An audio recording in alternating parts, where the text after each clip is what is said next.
ভাইরে, শুধু ইফতার আর সাহরি খাওয়ার নাম রোজা না। ইফতার করা আর সাহরি করার নাম কি না? রোজা না। এটাতে রোজার স্ট্রাকচার দাঁড়ায়, কিন্তু রোজা ফাইনাল হয়, কমপ্লিট হয়, পূর্ণাঙ্গতা পায় যদি রোজা রেখে আপনি মুত্তাকি হইতে পারেন, যদি রোজা রেখে আপনি হারাম কাজ ছাড়তে পারেন, যদি রোজা রেখে আপনি খারাপ কাজ ছাড়তে পারেন। নবী করিম সাল্লাল্লাহু আলাইহি ওয়াসাল্লামের সেই হাদিসের দিকে তাকান, তিনি কি বলেছেন? মাল্লাম ইয়াদা কাওলা যুরি ওয়াল আমাল বি, যে ব্যক্তি মূর্খতা সুলভ কাজ ছাড়লো না, মিথ্যা কথা ছাড়লো না, মিথ্যা কাজ ছাড়লো না, গুনাহ এবং পাপাচার এগুলা ছাড়তে পারলো না, ওই ব্যক্তির রোজা রাখা আর উপোস থাকা সমান। তার উপোস থাকায় আল্লাহর কোনো ঠেকা পড়ে নাই।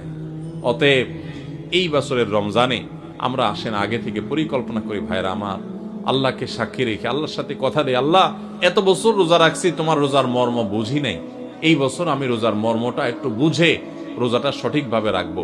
চেষ্টা করা যাবে না ইনশাআল্লাহ?